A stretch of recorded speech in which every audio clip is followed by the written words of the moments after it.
Manx Radio's Countryside is brought to you by NFU Mutual. Well, Ned Kennaugh, it's getting close to Christmas time now, and obviously it's a busy time on the farms with it being the winter routines. But for you as a young fella growing up, Ned, how has it changed? What would be your rundown to Christmas the week before? The week before was we were preparing for a festival, but not making serious preparations. We were making sure that there was enough made in for the animals, that there was plenty of turnips in, that there was a cut in the haystack, and them sort of things, because the animals took priority over everything. When you got first thing in the morning, you went out and you threw a bit of mate to them, you threw an armful of hay to them, then you went and had your breakfast and put your boots on, tied your boots, and the same was true at night. You went out, but things were different. You got to remember, things was different then, because the farmer and his family lived almost in the cowhouse. They lived on the farm, on the yard. And you went round at last thing at night before going to bed to make sure that everything was all right. And you go in the cow's door, and the cowhouse was a bit of a refuge for us. When you went in there at night, and the cows were all lying, and you could hear them grunting and groaning, and you knew quite well that they were all right, they were comfortable. And you could go back home then, you could go back in the house and have a cup of tea and go to bed knowing that you'd done your duty by them, because we were obliged to do it, because they depended on us and we depended on them. And that's the way it was. It was mutual agreement. We didn't take any priorities for ourselves and let them suffer. No. And that's what came over in the holiday. Christmas Day, while it was holiday, it wasn't a holiday for the animals. They still wanted cleaning out and feeding, regardless of what else was going on. And that was priority. And we extracted an awful lot of pleasure from that, subconsciously. You never set out to enjoy it, but if you got it right, you did enjoy it. And that's what held people to the farm. We weren't making money. Money was quite low down on the list of priorities. You wanted enough money to pay the bills, but a lot of it was done by barter. Joe Cross used to come around once a year and settle the bill with Colton Cowley. Sometimes you owed them, sometimes we owed him, and that's the way it was. But that system couldn't function now. The banks have changed beyond all recognition. And it's an awful pity, because it helped farmers immensely. That's how they were able to continue in their business. We've had some very benevolent people with money. There were people with money on the outside of farm, and they weren't against putting it into the farm. They weren't against lending you money, and it wasn't the exorbitant interest rates that they're charging now. I remember Dan, the fellow I worked for, bought 2 heifers of Dan Kirree, and the terms were, pay me when you can. Wow, that is it. It's not like that now, you're absolutely right. No, sir. No. But how much better off we were. Yeah, times have changed, haven't they? Absolutely. And do you think they've changed for the better, you know? Some have, but not all. Not all. What's happening now is, I was in, what's that place up in the business park? Robbins, you know what I mean? The paddock up that way. Yeah. It is Robinson's. Robinson's. Yeah. There's an area of vegetables there, and I have no idea what they were. They had names on them, and it looked like a load of lettuce left over in Scrabble. Well, talking of veg, Ned, when you were a young fella and you were getting prepared for Christmas, you know, you'd have to have your poultry and your vegetables. Now, you'd be growing the birds through the summer months, getting them ready for Christmas, obviously. But the veg, were you planting certain things for the Christmas time to make it extra special? No, we weren't. And I've still got some of that now. In our house, very often, the vegetables that I'm using is dried peas, because at that time there was very little vegetables getting grown in the Isle of Man. Right. And especially when you get to March, April time, the cabbage and the cauliflowers and the sprouts is finished, and there's nothing else coming for. All there is carrot and turnip coming forward. And that's when I was indoctrinated into eating dried peas, and I still do. If I've got a choice, I'll still choose dried peas. And we used to get, well, the system was totally different then, when we were getting lamb from New Zealand and butter and fruit from South Africa. But the good thing about that, farming was stable. You know, you could forecast into the future. You can't do that now. No. Well, I'm not involved, so I cannot say. But what information I'm gleaning tells me that you can't reasonably forecast into the future because you have no idea. No. There's so much politics in it now. It's and they're the last people you want in politicians are the last people you want in farming. they're the last. No.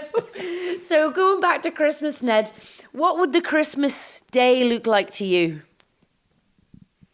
It wasn't an awful lot different. We weren't into extravagant Christmas celebrations. Every celebration you see now, there's got to be about 5 gallons of wine on the table. There's got to be alcohol before you can enjoy it. Now, we never experienced anything. There was no alcohol in our house. It wasn't that we would teach. My father used to enjoy a drink, but it wasn't part of what you wanted. We could get you've got to get it into balance, because before we got anything to eat on Christmas Day, you had to light the fire. Yep. Because all the cooking was done on or by the fire. Wow. Now then, you imagine trying to cook a turkey and lighting the fire from coal. My father was very often the fireman on Sunday, and Christmas Day was no different. And he said the oven wasn't ready to cook in until about tea time. And that's why dinner was always late on Christmas Day. Always late. And we used to religiously listen to the Queen's, well, it'd be the King's broadcast then at 3 o'clock on Christmas Day. But dinner was always late, and it was always good dinner. But the advantage we had, because you're up in reasonable time and you're out doing a bit, you could eat dinner when it come, even if it was late coming. You were ready for it and you could eat it. But I'm seeing now people with so much food at Christmas time, and they're not working. They cannot eat it or utilise it. And I think to myself, this is not quite right. And what would Christmas dinner look like? What did you have for your Christmas dinner? It was only basic. There was no frills. No. There was no frills. It would just be very often goose. Yes. Very often goose. And I'm hearing a programme on the telly last night talking about the shortage of meat during the war. And the fellow that was chairman on this programme was saying that the housewives were forced into buying and eating offal. Now, they made that sound as if it was almost criminal to do that. Now, that was meat. That was food. Don't turn your nose up at it. Mm-hmm. Don't turn your nose up at it. And I'm still eating offal, as they call it. And another thing which they decry is eating leftovers. That's nonsense. That's absolute nonsense. There's nothing left over in your house, Ned. Not at all. No. And that's how we were brought up. And the education was good because I've still got it. Mm-hmm. You know, that lifestyle still exists. No, there was no such thing as leftovers. Mm-hmm. Even I can remember when cheese went mouldy on the outside, you just cut the mould off and carried on. Now they're selling cheese with mould on the outside, Ned. No, we didn't have extravagant party food. This nonsense that I'm seeing advertised on the telly now didn't exist. This pigs in blankets. that was pure bullshit. No. So what else did you have with your goose on Christmas dinner? Well, whatever vegetables were available. There would be sprouts very often. Not always, couldn't guarantee it, but very often there'd be sprouts. And carrot and turnip, and that was it. Yep. That was it. And if you got a plate full of that, and that was enough. That was enough. What's the point in stuffing yourself that full that you can't do nothing, then you only get lying asleep on the sofa all the rest of the afternoon? That's not a celebration. And as a young fellow at Christmas time, Ned, what luxuries would you have had? Like, what was exciting as a young boy on the farm? You know, toys and presents that Father Christmas would bring. There was nothing exciting. No? There was nothing. I'll round this up at the end and tell you what I mean. But there was nothing exciting. Well, exciting in our own way at that time, but not by today's standards. No. Not by today's standards. I'll tell you, when my brother died, John, there was a lady give a eulogy at his funeral, and she said that John had told her, when we were growing up, we had nothing, but we didn't know we had nothing. And that lowered the level of expectations right down, because you couldn't be jealous or envious of anybody else because they were the same as you. They were exactly the same as you. And we accepted our lot and didn't whinge about it. We didn't. We went to Douglas. I've missed out. I'll come back to that in a minute. We used to go to Douglas once a year, about a week before Christmas. Not to shop, because we had no money to shop. The only reason, and you might find this hard to believe, but you better believe it because it's true. We went to Douglas just to walk through Strand Street looking in the shop window. Never.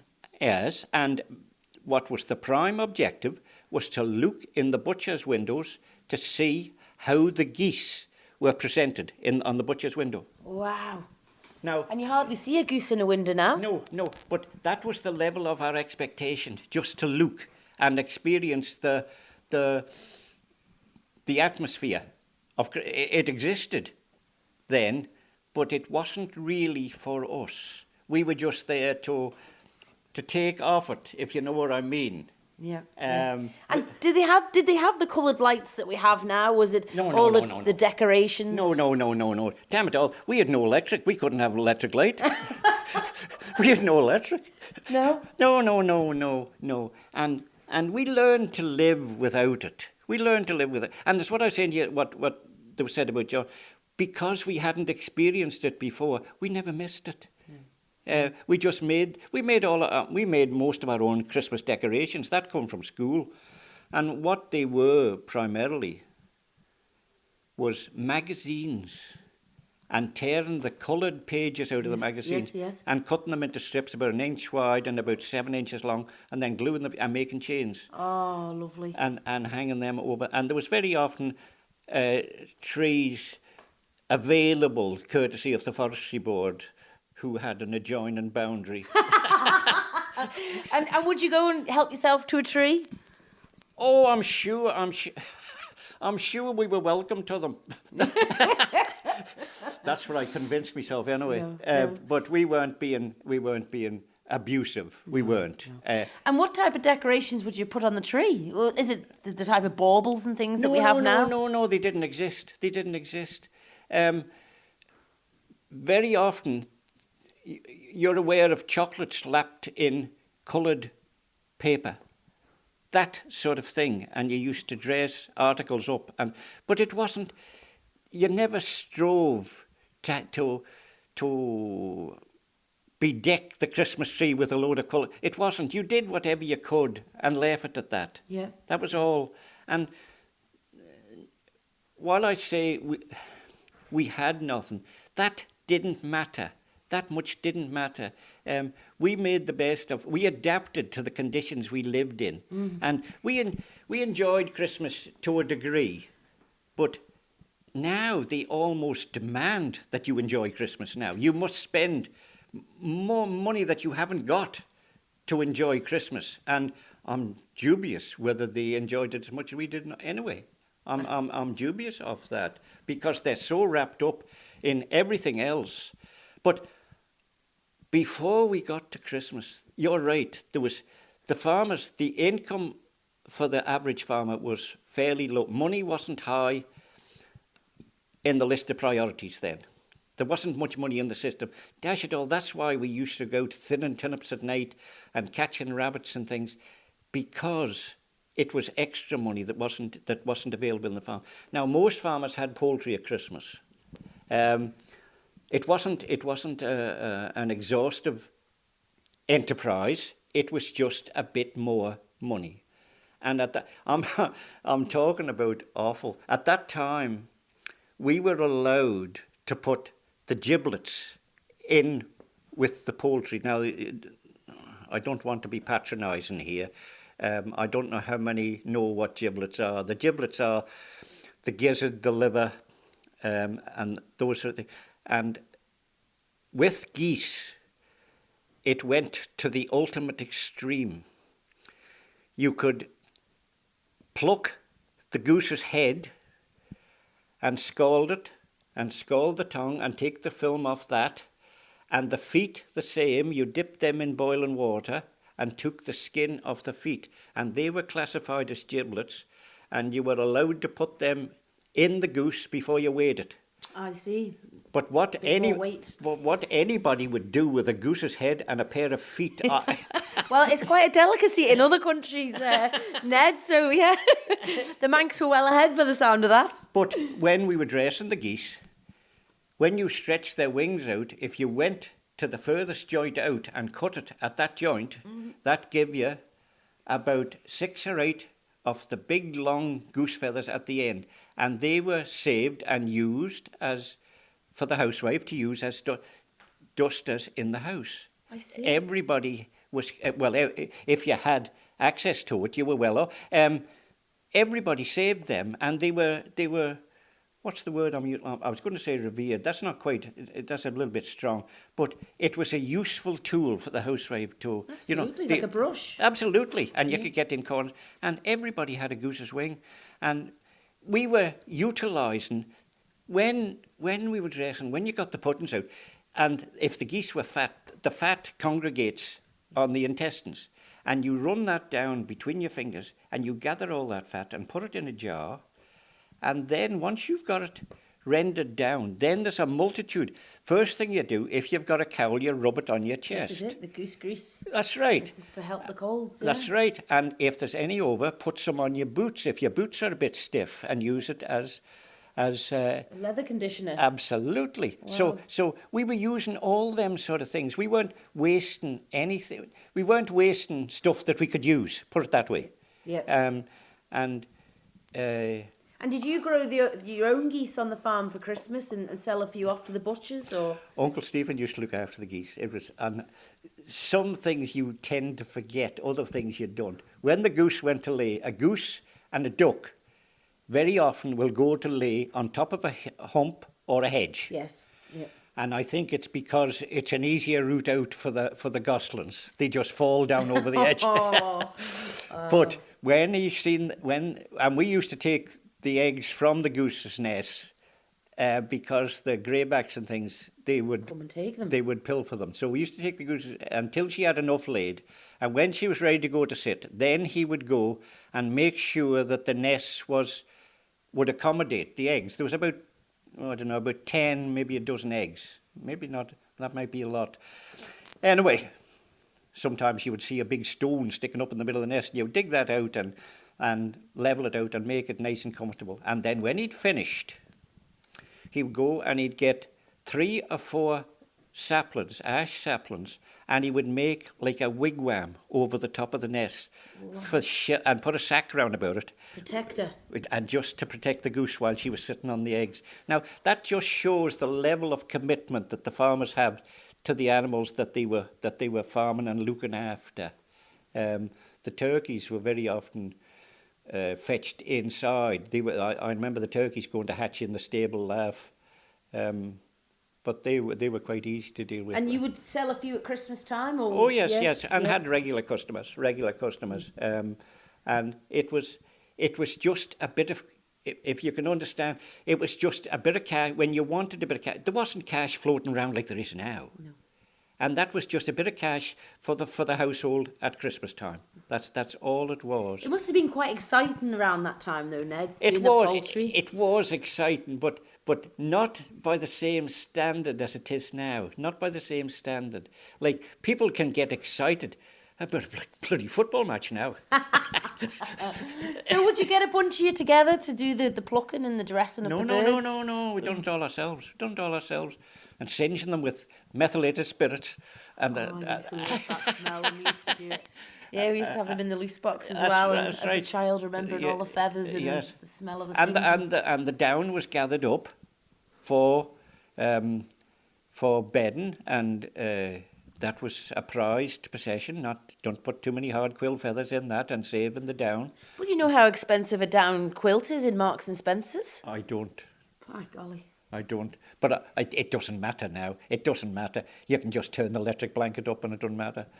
I'm still campaigning to get a feather bed. I haven't managed to persuade her yet to get a tick and fill it with goose feathers. But I remember before I was married to my first wife, Margaret, her mother had all feather beds in her house. And when I used to stop there some nights, when you got into one of them beds, it lapped itself round about you. Oh, it'd be lovely. Lovely and warm, wouldn't Absolutely. it? Natural. Absolutely. Oh, And things like that I miss. But it was off that time. And the modern housewife couldn't contemplate that. They couldn't contemplate what I was saying to you before, getting up in the morning and getting some sticks to light the fire before you could start to cook. Oh, those days are long gone. Long gone. But before you can start to reiterate what was happening then, you've got to have lived. You can't imagine it, because the reality was totally different. I'm not complaining. Don't misunderstand me. I'm not complaining about the lifestyle we had, because that was the only one we had. We didn't have a choice. No. We didn't have a choice.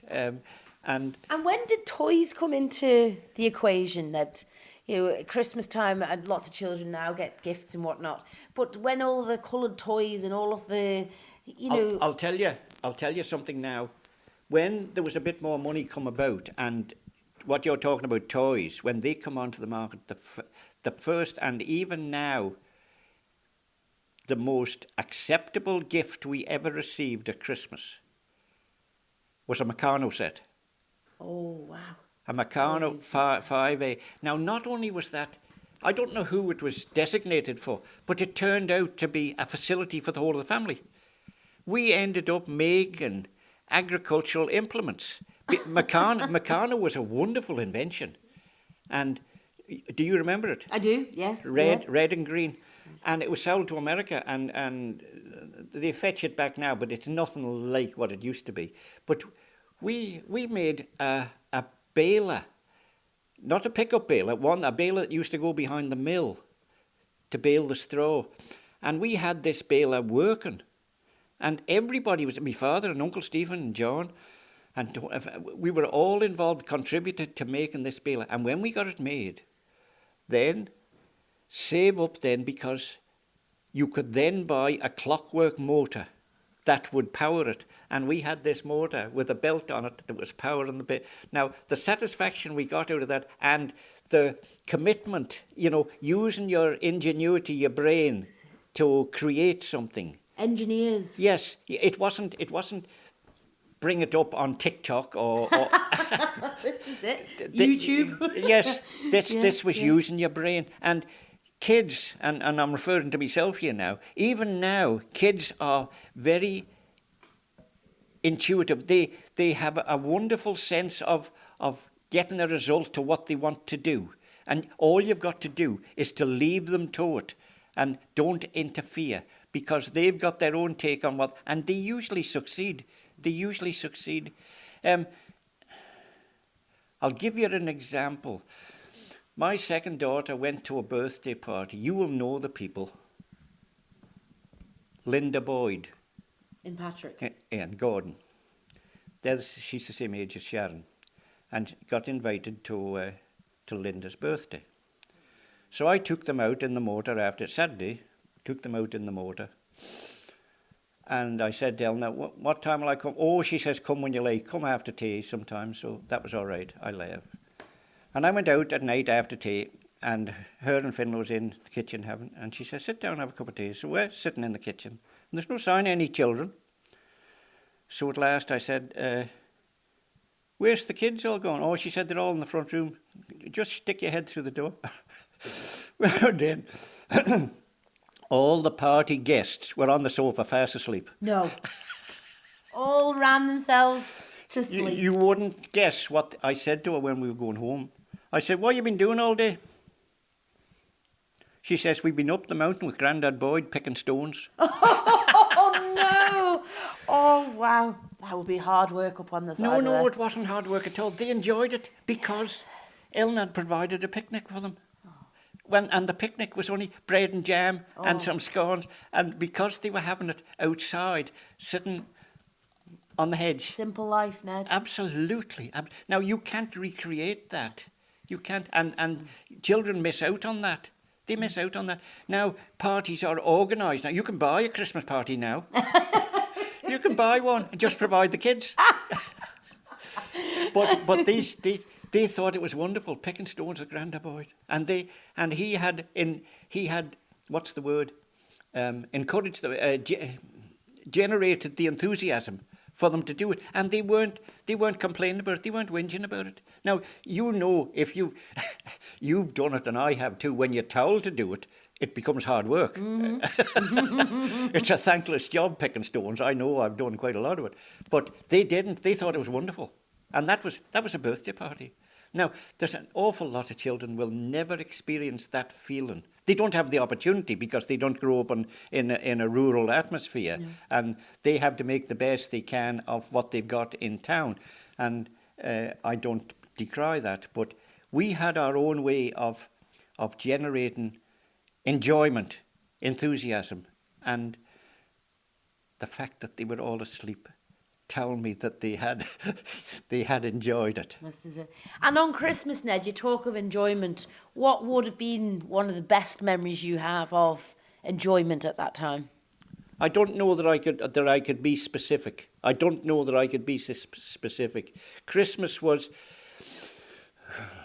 how can I say this? It was sort of lumped in to the farming year. It wasn't special. It wasn't, no, that's the wrong thing to say. It was special, but it not by today's standards. It wasn't elevated to an artificial position because the animals controlled it. The animals had to be seen to first and last. And we got whatever enjoyment we could out of that in between, seeing to the animals. And we didn't object to that. It was something that had to be done. And you done it, and... Did you ever get time to go to the church, to the chapel? No. That never came into it in our particular... But that's primarily because we never had a car. We lived on a fairly isolated farm. My father never had a car, never had a driving licence. And the nearest chapel would be either St John's or Foxtel. Now, no, we didn't. And the days are short. Darkness comes in quick now, and on Christmas Day there wasn't that much. No, while we observed the solemnity, is that a good word? Solemnity. Yes, I quite like that. We observed the solemnity of the occasion. We didn't. There was a party at the Sunday School of Foxtel, and that was what you would expect. Potted meat sandwiches and jelly and custard and whatever cakes that the women could make. And we enjoyed that because it didn't happen that often. You know, a lot of ours... what's her name? A woman called Allinson. She's one of the Allinsons from down at Andrews. Her son is the same age as Brian. They were in the Young Farmers together. And she was telling me, we were talking about this sort of thing, and she said, what you've got to remember, the church or the chapel were the biggest part of our social life when we were growing up as kids. There was nothing else. And that was the thing that you looked forward to. But we didn't go out. My father did, but we didn't. And I can't say no more than that about it. And just on the Christmas Day itself, Ned, just from start to finish, what would the day have looked like for you as a child on the farm? Do the fixing up first, then have a cup of tea while you're waiting for the turkey to cook. Then you listen to the Queen's speech, and then you had dinner about 3:30, 4 o'clock. And by then it's time to go back out and do the fixing up again.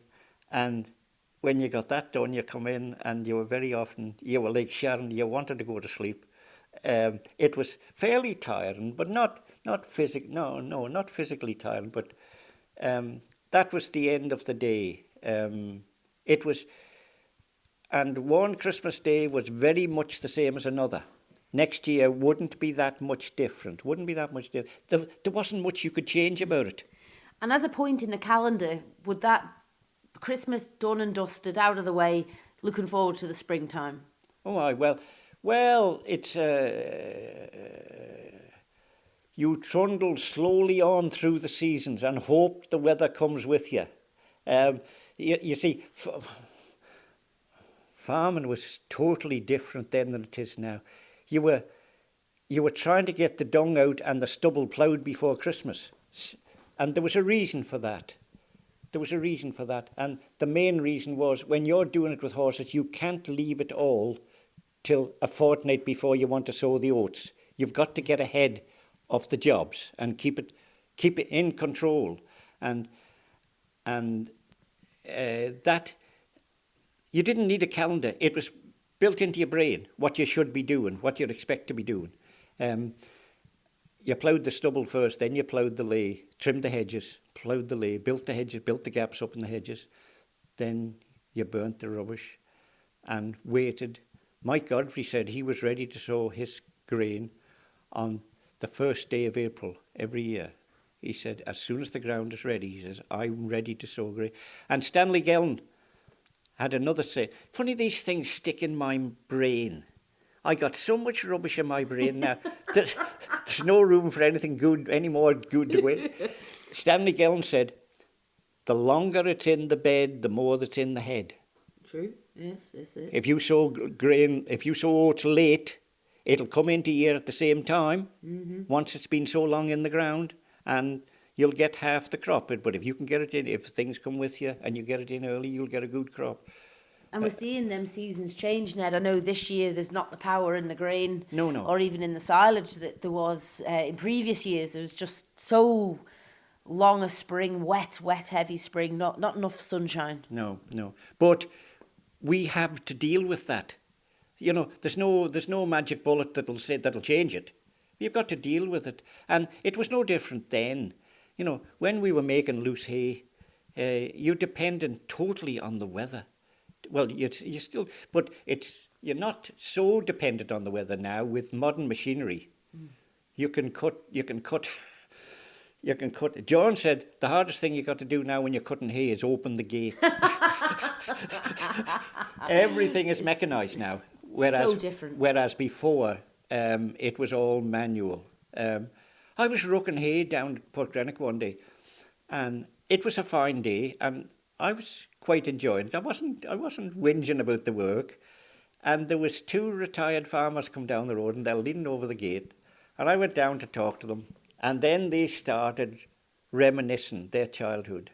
I've done hundreds of acres of this. My God, if I had a shilling for every rook I've made. And I said, you're in luck. I said, there's two folks just behind the gate. Oh, I've got to go the way this way.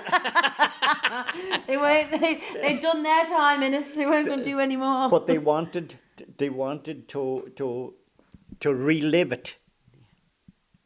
We were out for a night out one night. I think it was my 21st birthday, and we'd been for a coach tour roundabout, and we'd called on one or two pubs, and we finished up in the Hawthorn. And one of my aunties sitting by the fire, and the port and lemon is starting to get through to them then and slacken their tongue a bit. Oh, dear. There'll be some stories told then. And she was starting to reminisce, and she says, I can remember running home from school and getting a piece and going out in the field and thinning turnips with the men.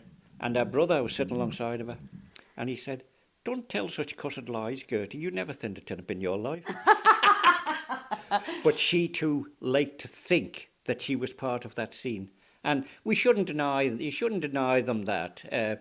Their memories are sacred to them, and we should honour that and let it go forward. And what we miss, what we don't do now, is tell our kids enough about what it was like, with a serious intent that it will. Do you know, I've exposed all my children to all my 3 boys. They'll all milk a cow by hand. I've taught them how to thatch, build stone walls. They're not doing it now, but I would like to think that it's in their brain, and they can come. It won't be a major shock when they've got to. If they've got, I don't know if they've ever got to do it, but they've got it there. It's another skill that somebody took the time to teach me, and it would be selfish of me if I didn't pass it on. Only custodians, aren't they? That's right. That's right. And my lifestyle has been wonderful, and I wouldn't change very much. I wouldn't change very much of it, in spite of the, I'm going to say depravity, but I don't look on that as a bad life. A lack of what people call modern essentials. We had a lack of that. But it didn't matter. It didn't matter. We adapted to it. And what's one of the best Christmas times you remember through your life, Ned? Like, what would be one of your favourite times or favourite memories of throughout your lifetime? Oh yes, I remember that. When I got married and the children started to appear, and I don't know where they all born or not. We were living up at Knockhalebeg then, and I can remember one Christmas Eve, and we had a nice Christmas, and we had electric light by this time. We'd moved up the social scale considerably, and we had electric light, and there was a Christmas tree in the sitting room. No, not sitting room, in the living room. We didn't have a sitting room. Behave yourself. And there was a good fire, and I was seeing all these kids sitting around, and their faces was everybody was in a good, and that's, I don't know what day it was, but I do remember that scenario. Everything was good, and I think the fire and the lights and the whole thing, the whole scenario registered in my brain, and I do remember that. There was nothing special, there was nothing specific about it. It was just the atmosphere, and we didn't have much money, but it didn't matter. Christmas now seems to be based on economics. It seems to be. A lot of people argue with that, but that's the impression I got. And what will you be doing this Christmas Day, Ned? Things have changed now. Now I've slowed down a bit now. We will continue with that lifestyle. See into the horses first. We'll go out and see the horses first, throw them an armful of hay, then go in, have breakfast, and tie your boots and go out. And if the horses are good, we'll put them out and clean out and come back in, have a cup of coffee. And it's just generally a relaxing day now. There's no pressure now. There was can I say there was pressure? There was, to a degree, but we didn't look on it as pressure. It was work to be done, and I consider it to be work rather than it was organised pleasure. Do you know what I'm saying? Absolutely. Absolutely. That was your priority. Absolutely. It was just normal. And you didn't look badly on it. You didn't whinge about having to go and feed the cows or clean out or anything like that. It was something that was expected to be done. And what will you eat this Christmas Day? Will it be this traditional goose? I would love to have a goose, but I'm afraid I'm outvoted. There's cries of too much fat. Oh, And dear, I'd dear, say, dear. and I counter that by saying it hasn't done me any harm so far. No. No. So it'll be turkey? It will be. Yeah. It will be. But we eat sensibly now, and not. Yeah, when we were growing up, and even when my children were little, excess food wasn't a problem. Because kids, boys growing up, 12, 14, 15-year-old boys, sometimes you had a job to keep mate in front of them. It was. They could, and you would fill them up and you think they'll do them for a while, but the next meal comes and they're ready for the same again. This hollow legs, isn't Absolutely. Yeah. But nervous energy, and you will know this, nervous energy uses up nearly as much as physical energy. It uses up, and they need topping up, and fortunately we were able to. And here's another thing. We were able to keep mate in front of them. Now, not everybody, if you look at the troubles that are in the world now, not everybody is able to do that. We were able to keep food in front on the table. It may not be always what they wanted. I remember Willie Christian tell me he went to a farm to thrash, and when you always got a good dinner on mill day, and when they come round with the pudding, Willie said, "You'll never guess what it was." I said, "What was it?" He said, "Kinsnoose." Kinsnoose? Wait, I'll tell you what kinsnoose was. So the woman that had provided come round and leant down over and looked right straight in my face, Willie said, and said, "What's wrong? Don't I like the kinsnoose?" Oh, no. And Willie said there was no way was I going to eat that. It was the colostrum, the second or third milking after the cow had calved, and put it in a dish and put it in the oven and bake it. And it'll come out with a bright yellow skin on the top and sort of an off-white consistency underneath. And that was kinsnoose. The English people will call it Beesting's pudding. I've seen that advertised. I tried to find out how you spelled it, and when you see it spelt, you wouldn't pronounce it the way that I'm saying it. Kinsnoose. But those were the sort of things. You see, I lump this in the same way as I talk about offal. It was a form of food, of meat, that you didn't. And another thing, it was the best laxative you could get.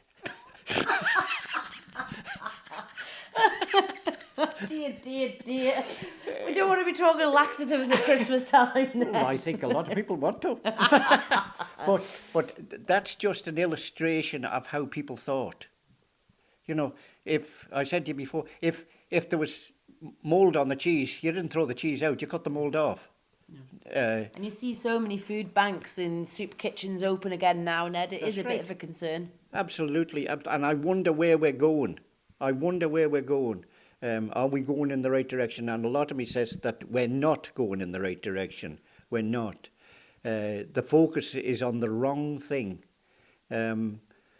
Cheap food. There's a campaign which says that the public are demanding cheap food. Now, you'll get cheap food at a price, and there is a price to pay for cheap food, and the reality of it is not fully known yet. And I'm not going to get into the politics of it because I don't know enough about it, but I'm certainly aware of that. What I said to you before, when I was growing up, farming was stable. Prices didn't change much from one year to another. They didn't change much. There wasn't that much investment, but there didn't need to be. Everybody was reasonably content. Reasonably. But I also remember men that were on the dole being sent to England to work on the sugar beet. And I worked with a couple of fellas on the horse trams who went to some of the northern towns to drive buses, rather than giving them, or I'm saying rather than, as well as giving them dole. They were working before they got their handout. And you might say that's a bit drastic, but it was the way that things operated at that time.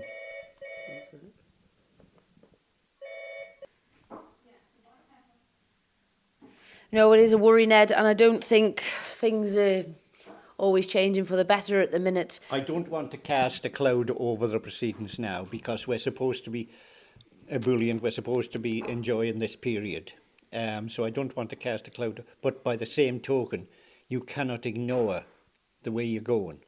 And sometimes we do appear to be running down a blind alley. We do appear to be like that, but And at Christmas time, Ned, talking of food, you know, it is the time of celebration nowadays, you know, people buying food. But we are seeing a bit more of a shift here on the Isle of Man for people to support more local again. Yes, Yeah, indeed. The root vegetables and poultry. Indeed. But there's also an element which tells me that the public is overfed, eating too much.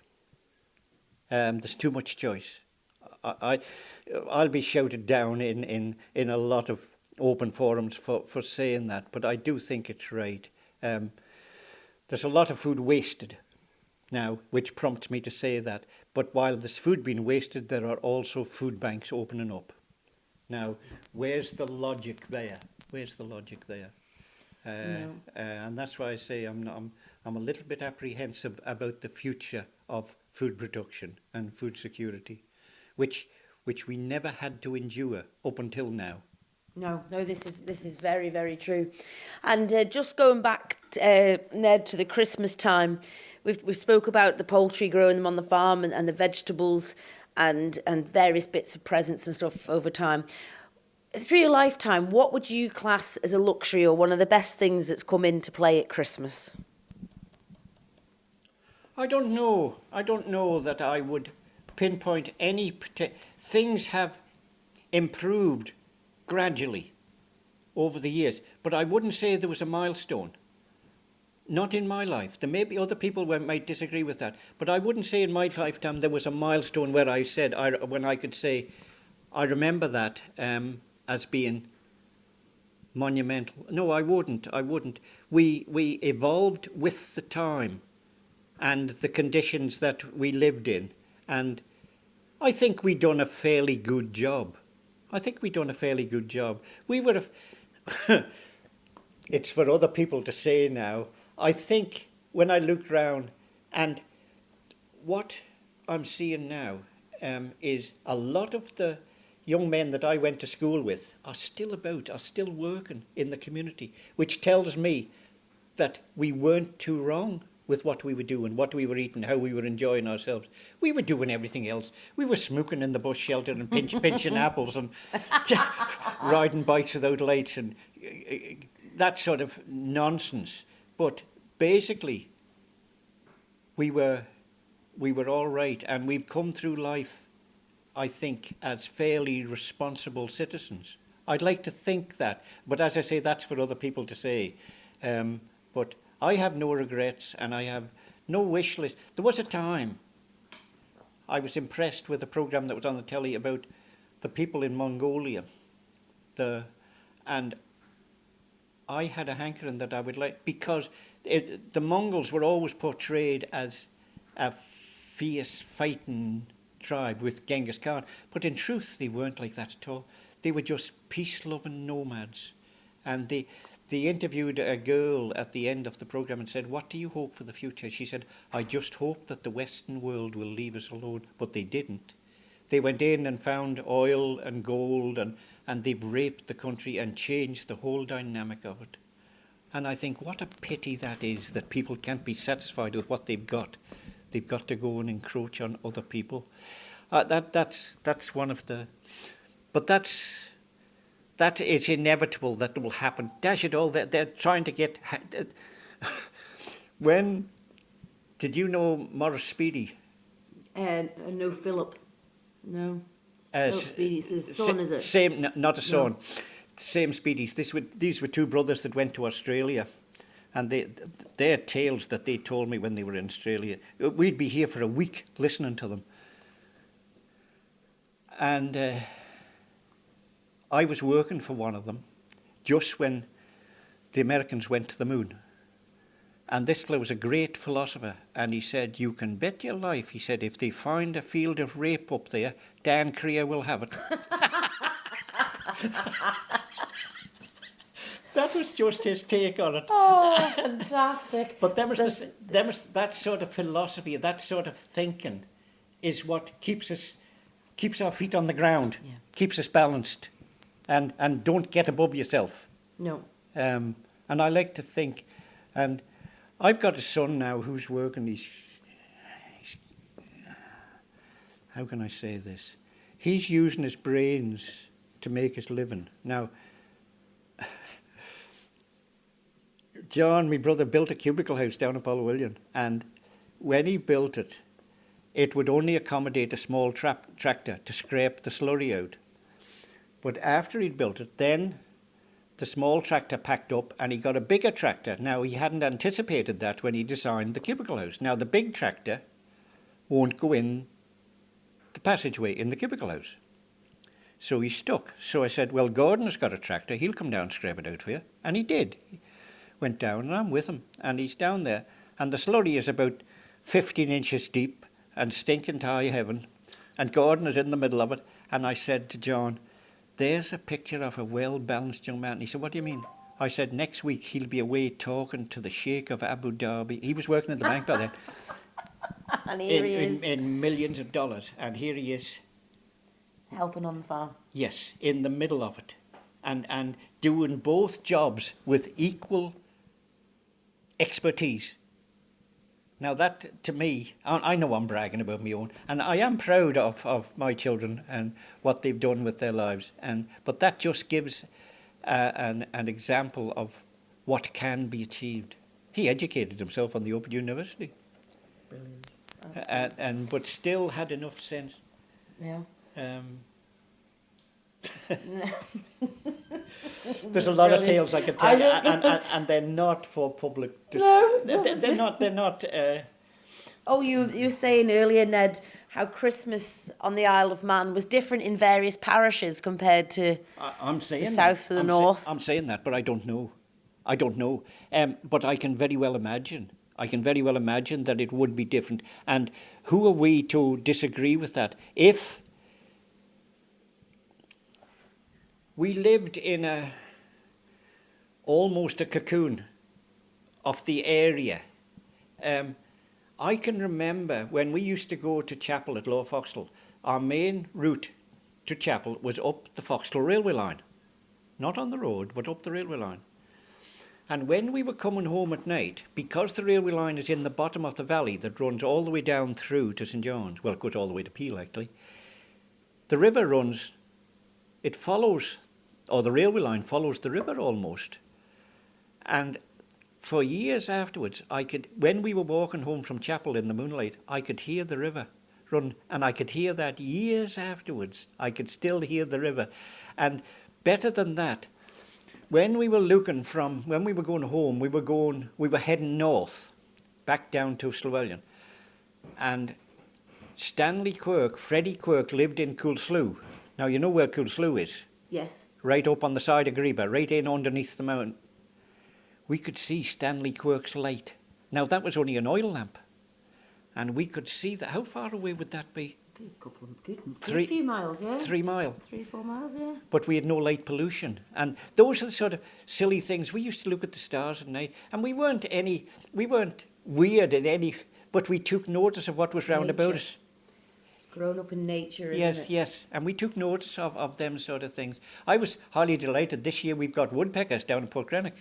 And I heard the cuckoo again this year. Haven't heard the cuckoo for years. Fantastic. Now, the cuckoo is not a particularly nice bird, but I think he's got his place in society, and we should recognise that. And I do. We're very fortunate now. We've got a load of animals down there now. We got ducks and peacocks and I don't know what's the difference between a weasel and a vole. One of them running along the river bank, and we've got rabbits, horses. We've got a lot of animals and birds surrounding us, and I think we're very fortunate. And I appreciate. Maybe when you get older, you've got time to take these and appreciate. When you're young and growing up and just married and a young family, there's so much else that takes precedence over that, and you're just in a rush to get here, there, and everywhere. But now, I think to myself, if it's not done today, I'll do it tomorrow. This is it. And life is good now. Life is good now. I'm enjoying. I've got no regrets. John said to me when he was up in hospice, he said, don't feel too sorry for me because I've had a good life. And I've adapted a lot of that thinking. And you'll be thinking of John this Christmas time? Absolutely, absolutely. John, I couldn't keep up with him. His social life was unbelievable. Have you ever seen the calendar in their house? it was just a mass of scribbles of where he was going. And And Christmas, I know how many services and events he would have been attending at Christmas time at the chapel. That's right. And you need, it's what I said before, you need mental agility. It's not just a case of turn up, have a cup of tea and go again. There's more to it than that. You've got to justify your appearance. And he could, and he appealed to a lot of people. But so it'll be a relaxing day then for you. It will now, and I'm starting to appreciate it now. I'm trying to retire, but I'm not. That's never going to happen. I'm not doing a very good job of it. I'm not doing. Wasn't that meant to be a few years ago? Exactly. Well, I'm still trying. But no, I have no real.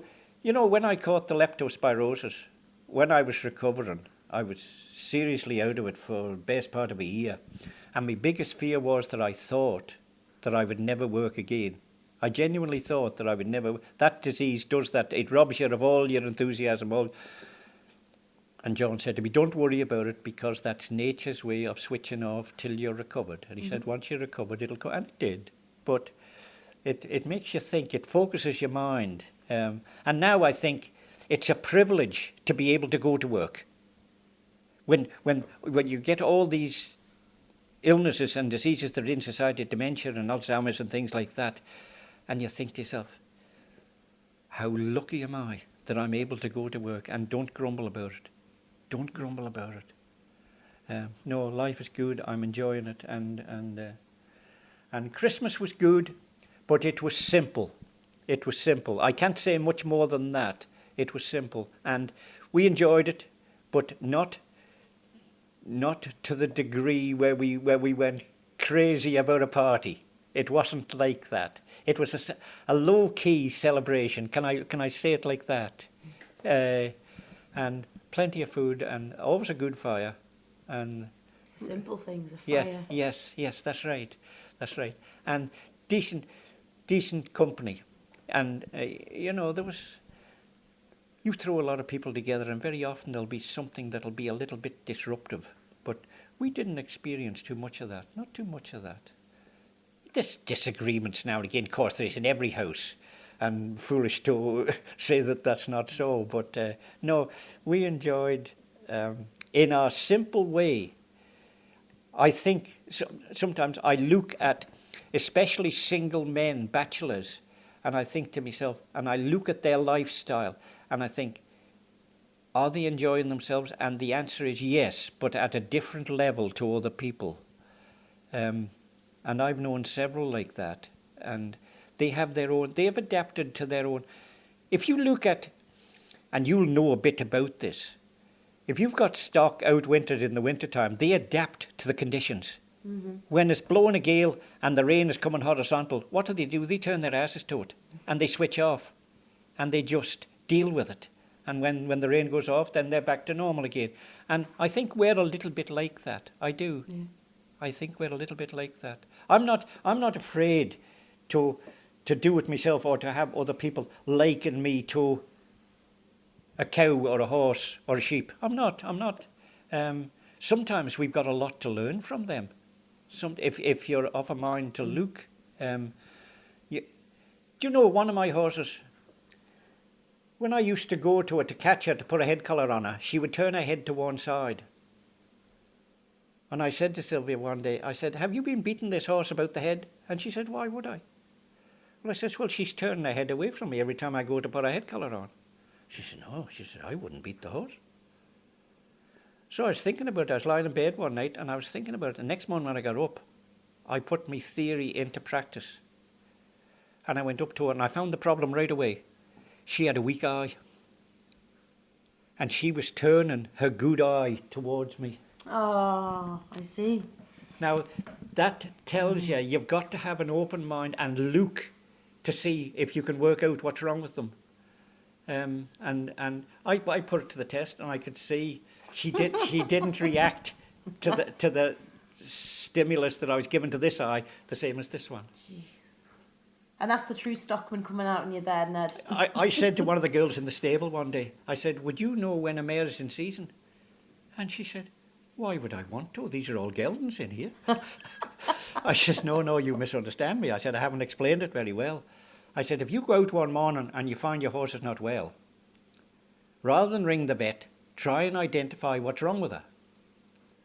And she says, how do I do it? I said, well, this is one of the reasons. I said, if you know what to look for when an animal is in season, you can either count that or discount it right away.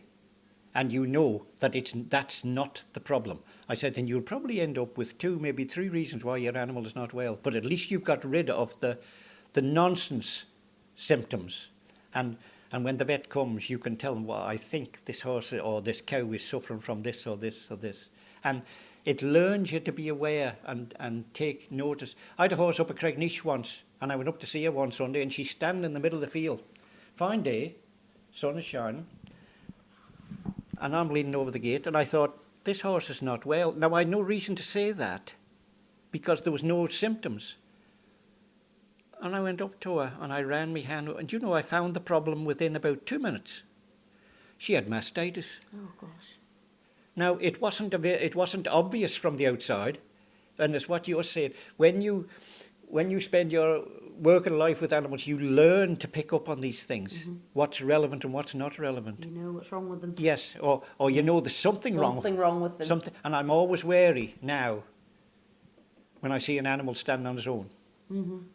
Yes.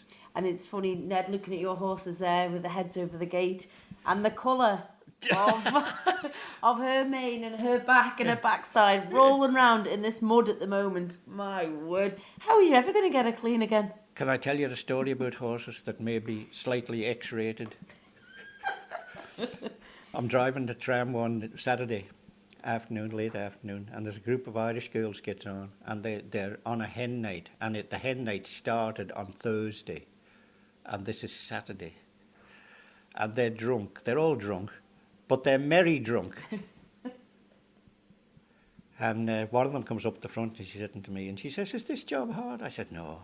I said, you could do this. She said, can I have a go? I said, certainly. So I put her up on the stool and give her my hat and give her the reins. And she's going along gaily and everything is going along quite nice. And then she says to me, hasn't your horse got a fat ass? So I just leaned back. I didn't look. Honestly, I didn't. I just leaned back a bit and I said, you're a fine one to be talking about. You did not. Ned Kennaugh. My word. When she got off, she came up to me and she put her arms around me and gave me a big kiss and she said, I like you. Ah, they're the days you remember. But anyway, Ned, well, thank you for your time, and hopefully this Christmas will just be as special as every other Christmas. It will. It will. It won't be a milestone. It'll be a milestone in as much as I've made it to another Christmas. That will be the milestone.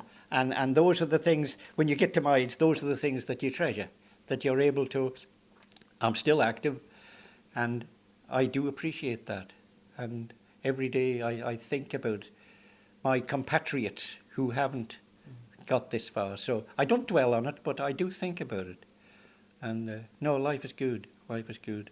Well, Merry Christmas. And to you, and to Clarkie, and to the Manx radio farming community. I know they're all of the same mind. They might not say it in so many words, but deep down, they're all of the same mind. We've got to be, to enter this profession and to continue with it. A lot of farmers have been farmers all their lives. You don't change.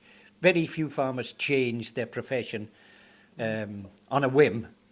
No. Well, let's hope they're having a bit of downtime this Christmas time. I'm sure they will. Great response to the tractor run round the island. Fabulous. Great response. And those are the sort of things that young farmers especially can, you will remember, you never took part, I don't think, in the It's a Knockout. No. They were the fun times. Absolutely. Absolutely. I was in the carnival. I had the double-decker tram in the carnival one day. And that time, the promenade was full of people for the carnival. You could drive about 20 yards and then stop because the road was full. And we were stopped outside the villa. And the Knockout team was on the double-decker. I don't know who all was it, but I remember one particular. And that was Willie Christian. And he come down off the top deck and he ran across the road and he come back with a policewoman over his shoulder and bundled her into this. Oh my golly gosh. Could you imagine that now? Absolutely not. The next thing I seen, a sergeant coming sauntering across the road with his cane and just stood at the... And then she came down. And that was all that was said. But Good humour. those are the sort of things. Like, it was good humoured. Yes, you're right. It wasn't aggro. It wasn't expletives and clenched fists. It wasn't. It was good humoured. I know I was driving along and the double-decker, the top deck comes out over the top of where the driver stands. Oh, yes, yeah. And I noticed something dropping on my hat, so I took my hat off and I said to myself, I hope to God this is lager.